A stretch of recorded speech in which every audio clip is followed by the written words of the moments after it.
Olivier Servonnat de Gamba. On va vous parler de l'indicateur unique acoustique.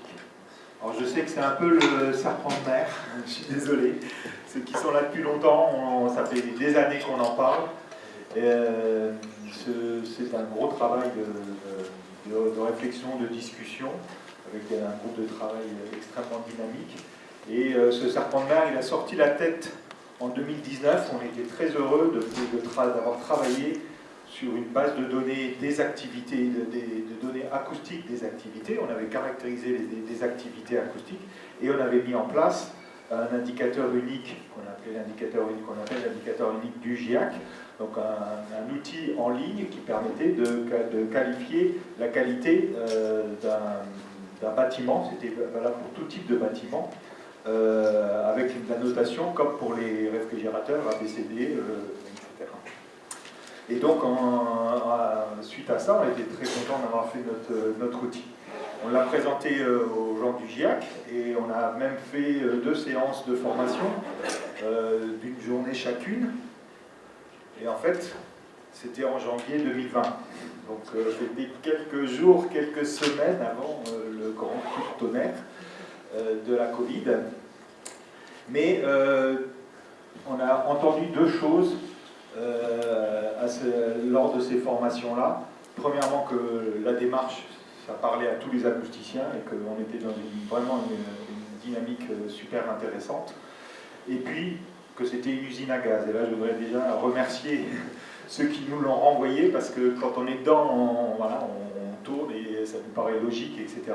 Et c'est vrai que quand nos confrères ont essayé de s'approprier l'outil, ils ont dit « mais ça va pas, là, vous êtes partis dans un truc beaucoup trop compliqué ». Donc on a pu, grâce à ça, se remettre en question. Et donc on est reparti pour faire une nouvelle version de cet indicateur unique. Et après plein de débats que je vous passe, on est parti sur l'idée de reconstruire la partie logicielle. On est reparti de zéro, en fait. On est reparti sur les mêmes principes, évidemment. Mais on a reconstruit un deuxième indicateur unique. Donc c'est la V2, mais la V2, informatiquement, il y a 2 sites internet en fait, sur lesquels on a encore l'ancienne version qui est pour nous complète, qui est proche du travail de recherche qu'on avait fait. Et la deuxième, elle est beaucoup plus... on a essayé de trouver une solution qui soit beaucoup plus applicable par les bureaux d'études, c'est-à-dire dans un temps raisonnable. On est tous des bureaux d'études, donc on voit très bien ce que ça veut dire. Et il ne faut pas prendre 3 jours pour faire le calcul, sinon personne ne l'utilise. C'est ce qui s'est passé, personne ne l'a utilisé. Et donc, le nouvel outil qu'on a développé, le point de départ, c'était simplifier cette usine à gaz. Il y avait aussi des complexités de compréhension, parce qu'on avait mis en place des outils un petit peu raffinés, comme les empreintes sonores, je ne sais pas si pour ceux qui avaient suivi. Voilà. On avait construit une belle base de données. Il est hors de question de l'acheter à la poubelle. On la conserve précieusement. On va continuer de l'enrichir. Mais c'est vrai qu'elle a été mise en veille pour l'instant, depuis cette époque-là. Cet outil-là, encore une fois, on va essayer de le garder et ça nous sert de base. Il y a une deuxième actualité qui nous a poussé à simplifier l'outil, et c'est de pouvoir le sortir très rapidement, parce qu'il y a une actualité et il y a une urgence aujourd'hui, c'est d'avoir un outil qui soit en particulier adapté pour les logements. Et on s'est dit, si on restreint en plus sur les logements, ça va nous permettre de simplifier, puisqu'on était complètement universel dans la démarche initiale. Et donc on s'est simplifié sur la rénovation des logements. Pas sur les logements, on va dire. Et donc l'idée, c'est de pouvoir coller une étiquette sur un logement disant votre logement sur l'acoustique il vaut ABCD ou EFG. Voilà. Donc le gros enjeu pour nous, il faut que nous ayons tous conscience de ça, c'est qu'aujourd'hui on va basculer sur la rénovation thermique de tous les bâtiments et en particulier les logements. Tout le monde va basculer là-dessus. On l'a vu hier, les bâtiments neufs sont en perte de marché en ce moment, tout est en train de se baisser. Or, notre métier il est porté par la réglementation qui porte sur les bâtiments neufs. Et donc là, on se retrouve à faire de la rénovation. On a besoin d'un outil qui nous permet de communiquer sur la rénovation. Parce que, ah ben non, on n'est pas réglementaire, il n'y a pas d'obligation réglementaire. Donc, voilà. Donc les outils, ça peut être les référentiels HQE ou autres, mais ça peut être aussi de dire votre bâtiment, il est E ou il est D ou il est C, c'est déjà mieux que... Enfin, voilà. Si vous pouvez gagner une case, vous pourrez communiquer là-dessus. Et donc, voilà. Et puis, donc, voilà, au niveau de la raison principale, c'est d'avoir un affichage simple à lire et pertinent. Le petit jeu, hein, c'est qu'on soit un peu plus pertinent que les réglementations actuelles. On a gardé les principes que vous connaissez, enfin, que vous aviez déjà vus à l'époque. Donc, trois notations. Une notation de réverbérance, d'acoustique intérieure, qui aujourd'hui est basée uniquement sur le TR, une note de bruit de fond et une note d'émergence pour caractériser la qualité d'un espace, d'un local. Nos données d'entrée, on a simplifié et donc on utilise désormais que les données standards actuelles qu'on utilise tous les jours, les DN, les LN, etc. Les données peuvent être issues soit de calcul, soit de mesure, puisqu'il faut rentrer un DN, ce DN-là, il a été mesuré ou calculé. Alors, les grosses simplifications, c'est qu'on a laissé tomber l'approche spectrale pour pouvoir aller vite, parce qu'on va manipuler quand même pas mal de nombres, pas mal de paramètres, et donc on laisse tomber carrément tout le spectre. On part en global A, et aussi on a voulu simplifier toute la finesse aussi qu'on avait, c'était l'approche statistique, où on était reparti sur les histogrammes, qui était aussi qui est conservé dans la version de base. Donc ça, c'est les deux grosses différences entre la version simplifiée et la version de base. Vous allez voir que, en fait, cette simplification nous permet de réenrichir sur d'autres choses, parce qu'en fait, vous le savez tous, l'acoustique, il y a plein de choses. Alors, l'approche statistique, on l'a supprimée, mais on a quand même été obligé de la réintroduire un peu, puisqu'on a une notion de bruit de fond et une notion d'émergence. Donc, temporellement, il y a bien forcément deux notions. Et on a simplifié autant que possible. Et donc, on va utiliser des grandeurs qu'on a définies qualitativement, en disant une contribution au bruit de fond, typiquement le LEC.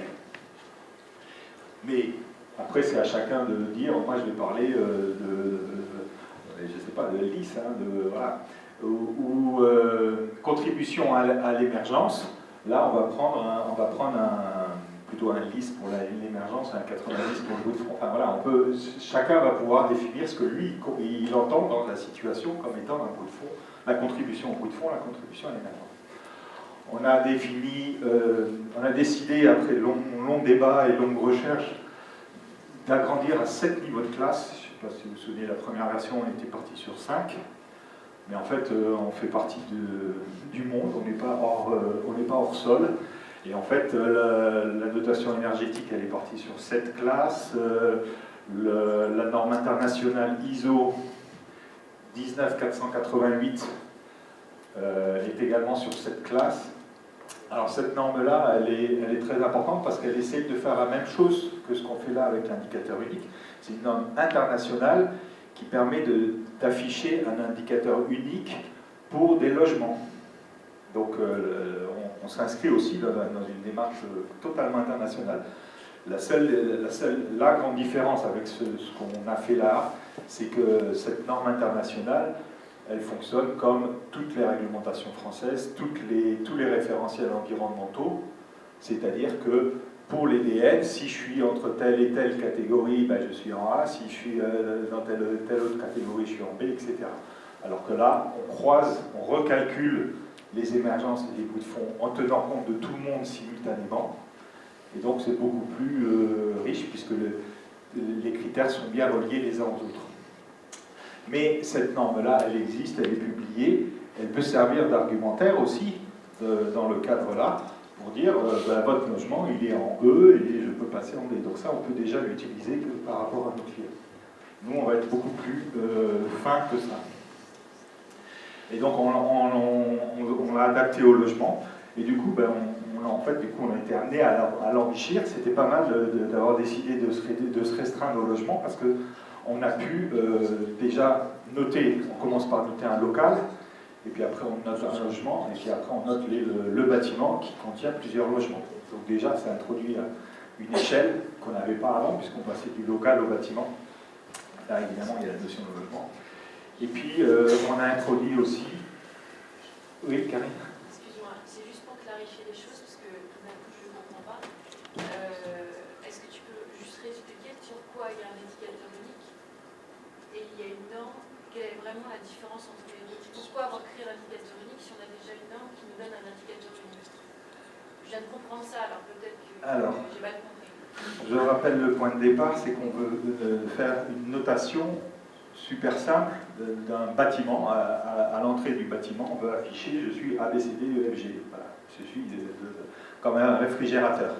Sauf que nous, on s'est dit, en tant qu'acousticien, si on fait ça avec une méthode triviale, du genre, si j'ai un DN de 58, je suis, ou 63, je suis A, ben non, ça va dépendre du bruit de fond. Enfin, on le sait tous. Tous les logements aujourd'hui qui sont conformes à la réglementation, si le bruit de fond est de 20 dB, on a des gros problèmes. On a tous eu des gens qui sont venus nous voir en disant j'ai des problèmes de logement, j'entends mes voisins. Ben, en fait, vous entendez les voisins, c'est quoi votre bruit de fond? Ben, il fait 18, donc oui, forcément, c'est pas satisfaisant. Et ça, donc, si on ne tient pas compte de ces liens-là, 60 dB d'isolement au bruit aérien entre deux logements, c'est super si tu as un bruit de fond de 35 dans le logement de réception. Si tu as un bruit de fond de 15 dB dans le local de réception, c'est insupportable. Enfin, tu exagères, mais c'est... Et donc nous, on tient compte de ces phénomènes-là qui sont les liens entre les bruits de fond, les émergences, etc. Donc on recalcule le bruit de fond, on calcule l'émergence, et c'est ça qui donne la qualité de l'espace.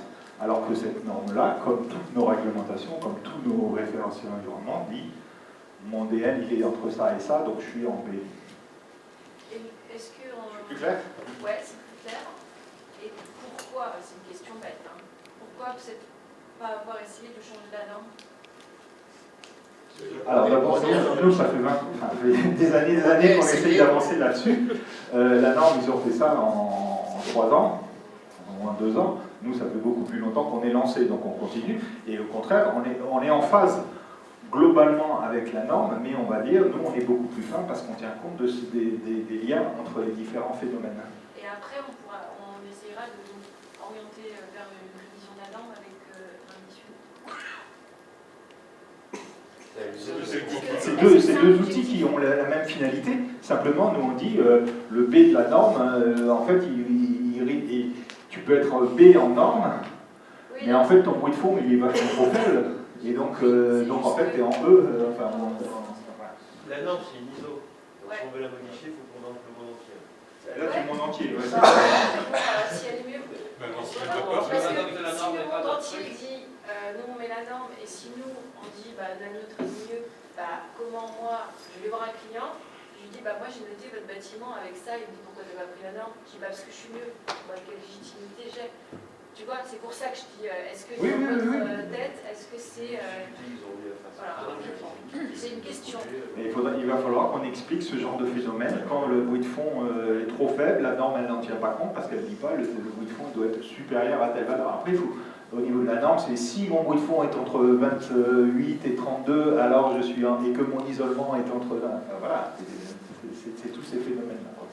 On va peut-être essayer de donner les deux critères et justement qui peuvent extraire la différence de l'indicateur unique Absolument. que tu proposes et qui permettrait d'expliquer ça.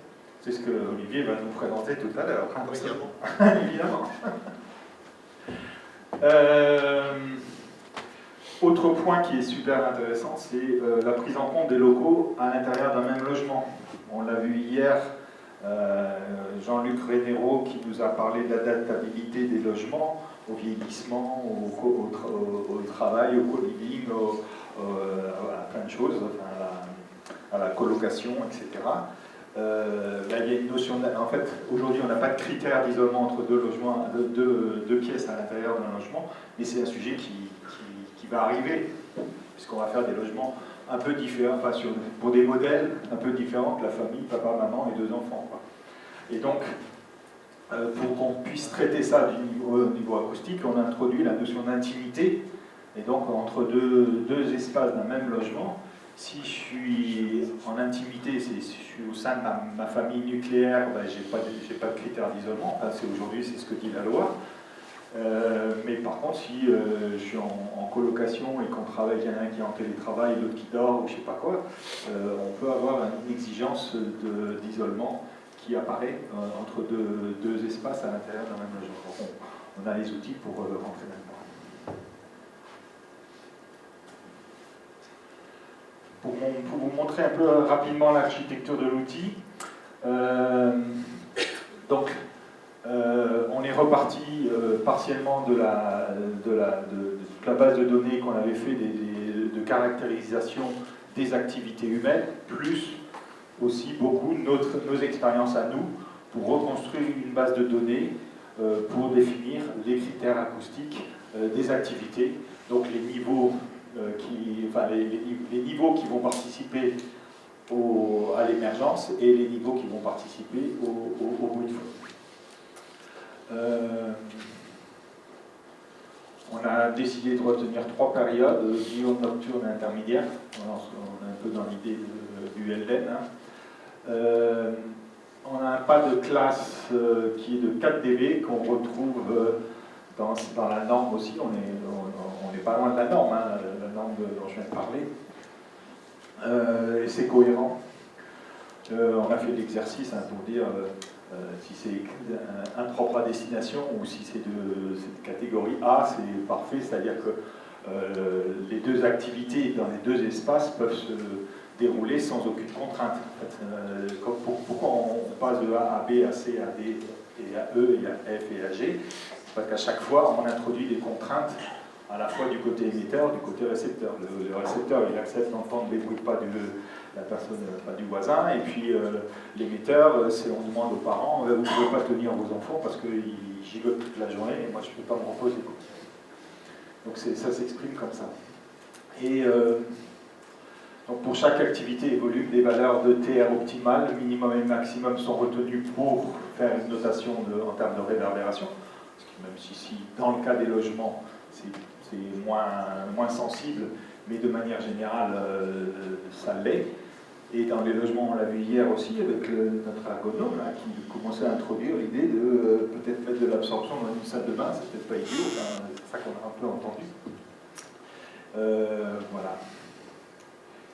Et puis après, donc ça c'est au niveau de l'architecture de l'outil, on a défini, on caractérise d'abord des espaces extérieurs, on définit des niveaux sonores en façade, des espaces intérieurs.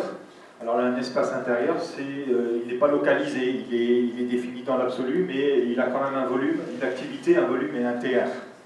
Et puis après, on va utiliser cette notion d'espace extérieur pour le localiser dans le bâtiment. Il va être à tel endroit, donc il aura tel type de voisin, tel type d'isolement de façade. Mais c'est quand même une chambre de type espace intérieur, donc on distingue la notion d'espace et de local, parce que le local, il est localisé. Voilà, et puis après, on bascule au logement, puis au bâtiment.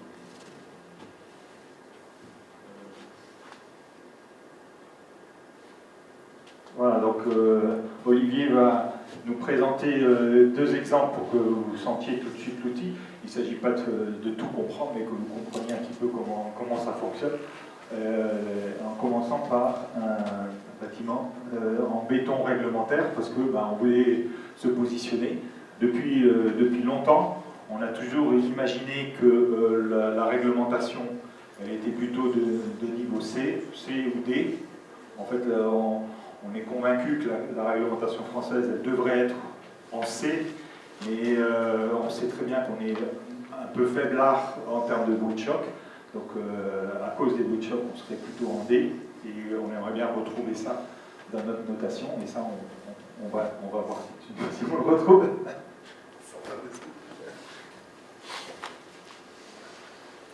Alors concrètement, l'outil dont Eric vient de vous parler, c'est un outil en ligne qui a été recréé complètement. Donc, lorsqu'on se connecte, on a une page d'accueil qui présente les 7 étiquettes avec donc le A à G, le A étant le lieu très confortable qu'on peut utiliser sans restriction dans l'usage normal, et le G, c'est un logement insalubre à détruire.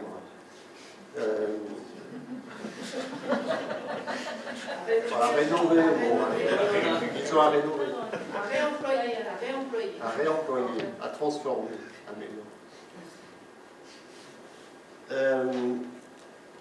Alors là, bon, on a commencé à travailler sur certains projets concrets, enfin des vrais projets ou des projets inventés. Lorsque l'on se connecte sur la page, on va avoir une architecture qui nous propose la page d'accueil et puis de trouver les projets sur lesquels vous êtes en train de travailler en cours ou déjà livrés. Pour chaque projet, vous allez renseigner, donc on va prendre l'exemple du logement réglementaire en béton, vous allez renseigner évidemment des informations générales et puis on va créer donc des espaces, le logement étant noté local par local, et c'est au choix de l'utilisateur de noter autant de locaux dont il a besoin. Donc là, dans cet exemple, on va faire très simple. On a des logements types qu'on va retrouver X fois dans le bâtiment. Et pour chaque logement, on va avoir 2 chambres, un séjour cuisine. Et puis, chaque local va être en lien avec le voisin. Enfin, le voisin d'à côté, donc avec ses isolements DNTA, le bruit de choc. Et on va donc étudier d'abord local par local la note, les 3 notes dont on a parlé, puis à partir de la note de chaque local, en déduire la note du logement. Donc on va commencer par créer des espaces extérieurs. Donc là on a 2 espaces extérieurs qui sont en fait définis en fonction du bruit reçu en façade. Donc on va avoir un logement traversant avec d'un côté une rue calme et de l'autre une rue bruyante. Chaque espace extérieur est défini avec des niveaux sonores que l'on va renseigner, donc soit mesurés, soit calculés, et qui sont définis par période, donc période jour, période nuit et période intermédiaire matin et soir. Et puis pour chaque type de source, on va définir si la source sonore extérieure est de type continu ou de type fluctuant, de type fortement fluctuant, etc. Pour définir ce qui est de l'ordre de la contribution bruit de fond dans le local impacté et ce qui va être de la contribution à l'émergence. Typiquement, une route avec un trafic fluide aura un niveau de bruit continu. Ici, on est sur la rue calme, donc un niveau de type LEQ à 50 dBA et pas d'émergence particulière puisqu'un niveau très continu. Donc ça, c'est l'utilisateur qui va renseigner ces espaces extérieurs. Sur la rue bruyante, on va avoir des niveaux sonores beaucoup plus élevés, donc en jour 70 dBA, en nuit 60, etc. Donc ça, c'est un renseignement propre à votre projet. Donc ça répond à ta question, Karine, tout à l'heure. C'est lié au site. On est en relatif. La norme, elle ne prend absolument pas en compte le site. Que tu sois sur un site calme ou sur un site bruyant, l'isolement, il faut qu'il soit à 62 entre deux logements. Voilà. Donc la grosse différence qu'on a entre la norme et l'indicateur unique, c'est la relativité. On travaille en relativité, ça dépend du contexte. Donc on définit les espaces extérieurs qui vont impacter les locaux. Ensuite, on définit différents types d'espaces intérieurs. On va avoir évidemment des chambres qui vont être toujours les mêmes dans tout le bâtiment. de type grande chambre. Bon, la grande chambre, c'est quoi? Je vais créer une chambre en fonction de son activité. Donc je choisis, donc je crée une chambre et donc un nom type. L'activité, je la choisis dans une base de données. Donc on a parlé tout à l'heure de la base de données qu'on a créée il y a déjà fort longtemps pour la première version de l'indicateur unique. Effectivement, on ne l'a pas jeté à la poubelle et on s'en sert. Là, on ne parle que de logement, mais vous voyez qu'elle existe toujours. Les bars musicaux, la boulangerie, le bowling, etc., ça existe. Donc ça, on l'a renseigné. Et donc, chaque local va être créé en fonction de son activité. Donc, évidemment, en logement, on va avoir le choix entre chambre, séjour, cuisine, salle de bain. On ne va rien inventer. Mais on aura aussi, par exemple, là, je ne l'ai pas créé, mais en rez-de-chaussée, on peut avoir des commerces. On peut avoir un local médical, on peut avoir un supermarché. Et tout ça, on va l'implanter dans l'outil. Donc ça non plus, la norme n'en parle pas. Si on est au-dessus d'un bar musical ou au-dessus d'un local médical, ce ne sera pas la même chose quand même, en isolement. La réglementation demande 58 et c'est tout. 58 d'isolement, c'est tout. Voilà, donc on crée chaque type de local qu'on va aller ensuite implanter dans notre logement. Le local est donc défini selon son activité, selon son volume et selon la durée de réverbération qu'on aura mesurée ou calculée pour ce local-là. Lorsqu'on renseigne la durée de réverbération, on a directement la note de TR, parce que la note de TR, c'est juste un comparatif par rapport à un TR de référence. Comme on l'a dit tout à l'heure, dans les logements, c'est pas l'essentiel. Donc, en général, la note de TR, elle est en A ou en B, parce que la notation se fait par rapport à une référence qui est logique. Donc, la plupart du temps, on va se retrouver avec une note de TR qui ne sera pas très contraignante. Dans les espaces intérieurs, donc là, pour cet exemple, j'ai créé une grande chambre, une petite chambre, une salle de bain, séjour, cuisine type. Et à chaque fois, donc on a pour chaque local type le nom, le volume, le TR qu'on a renseigné, et on peut aussi choisir la période de fonctionnement. Si on considère que le local est utilisé que la journée, on va cocher jour et c'est tout. Et ça n'interviendra pas dans les autres périodes dans le calcul. Et à droite, là, on a un petit récapitulatif issu de la base de données qui sont les informations liées à l'émission du local, à ce qu'il génère comme niveau de bruit, avec des bruits aériens en période diurne, qui sont la contribution,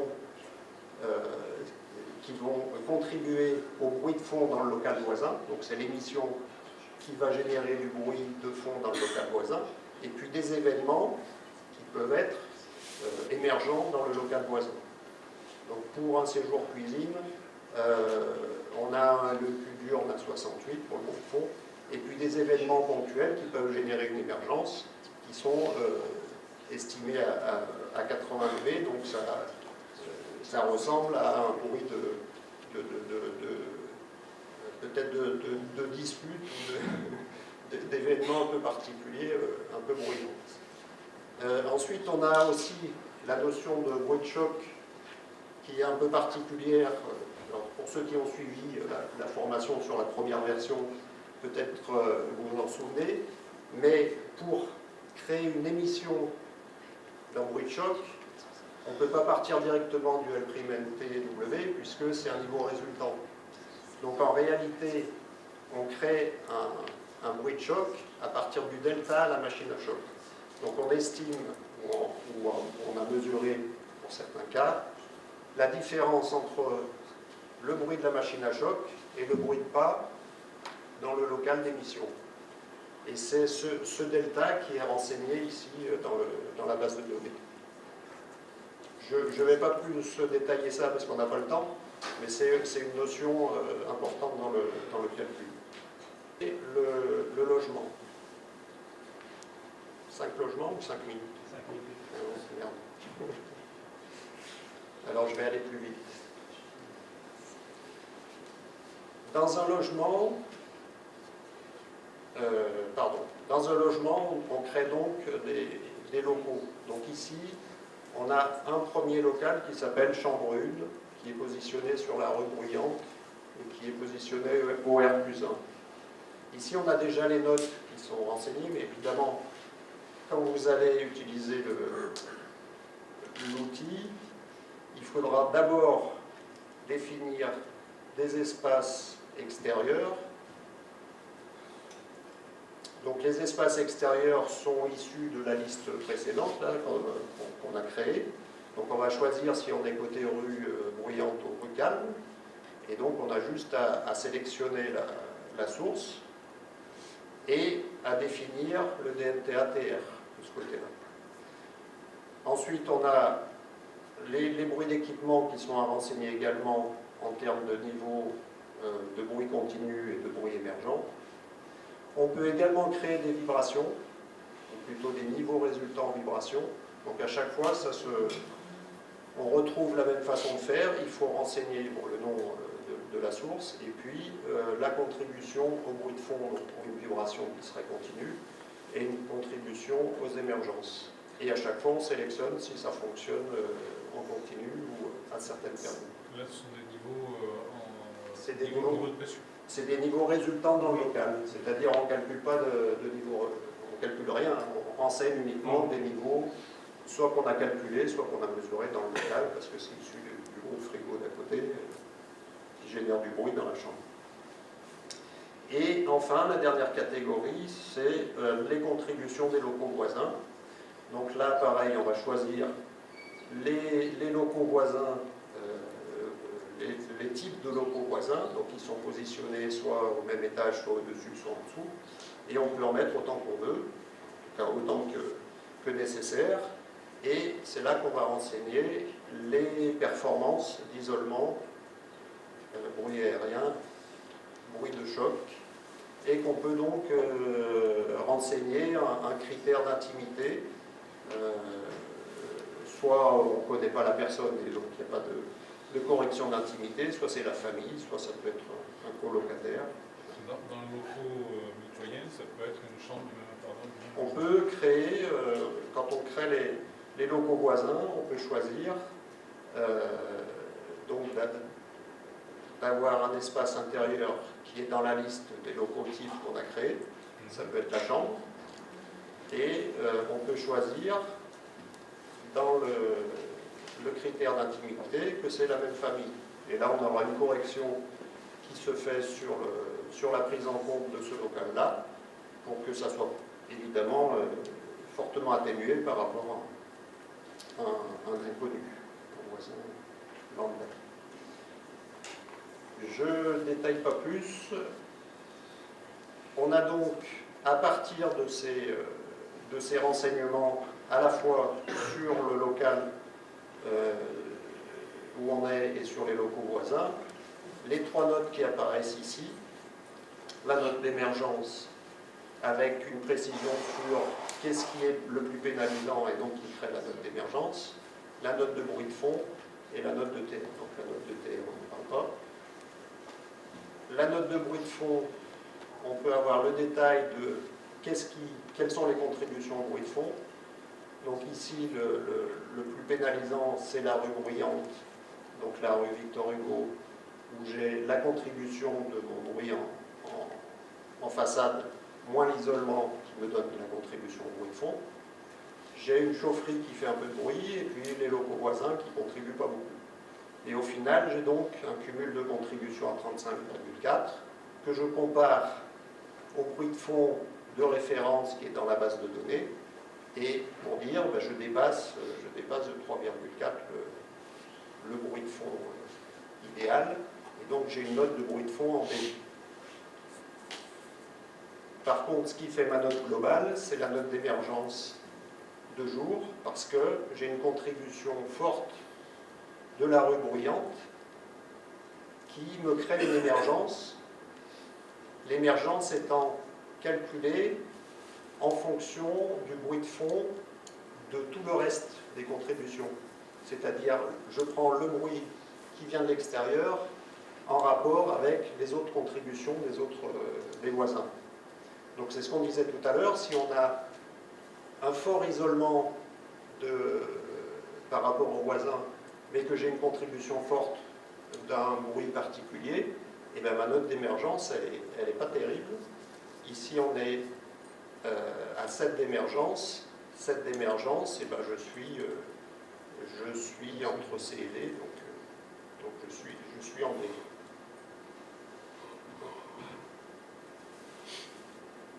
Voilà. Et donc la note globale, ben, c'est la moins bonne des notes, des 3 notes.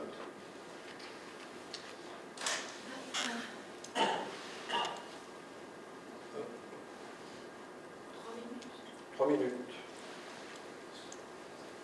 Juste l'intérêt de cet outil aussi, c'est que si je veux savoir pourquoi mon bâtiment est en D, je vais aller regarder à quoi est due cette note D. Donc comme j'ai ma liste de logements, je sais que tel logement est en D, c'est lui qui fait baisser ma note. Donc je vais voir le logement en question. Dans mon logement, je sais que tel local est en D, c'est lui qui fait baisser ma note. Et le local lui-même, je sais que c'est ma note d'émergence qui est toute pourrie et qui fait que je suis en D. Donc je sais dire au maître d'ouvrage, si vous voulez passer en C, ça ne sert à rien d'isoler davantage les logements les uns à côté, les uns entre les autres. Il faut d'abord traiter les menuiseries extérieures. Et si vous gagnez 3 dB ou 5 dB sur les menuiseries extérieures, vous passez en C. Sauf si, en passant en C, eh bien, il y a un autre défaut qui apparaît. C'est ça l'intérêt, c'est que je modifie un petit peu mon isolement sur l'air de conviante. Hein. Je vais aller lui mettre 38.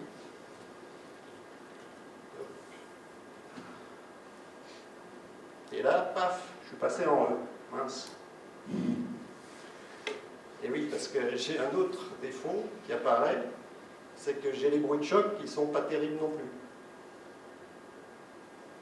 Donc le maître d'ouvrage, je ne vais pas lui dire changer toutes les fenêtres, je vais lui dire attention, on ne va pas non plus renforcer trop fort l'isolement extérieur, parce que là, on va faire apparaître les bruits de choc du dessus.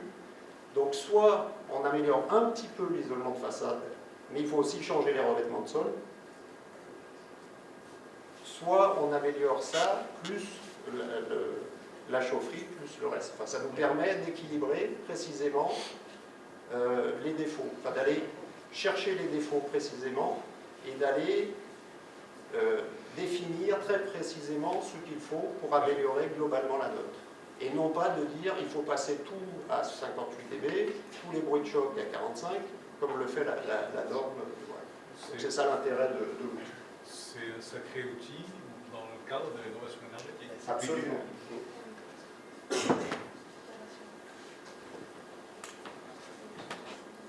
Oui, oui.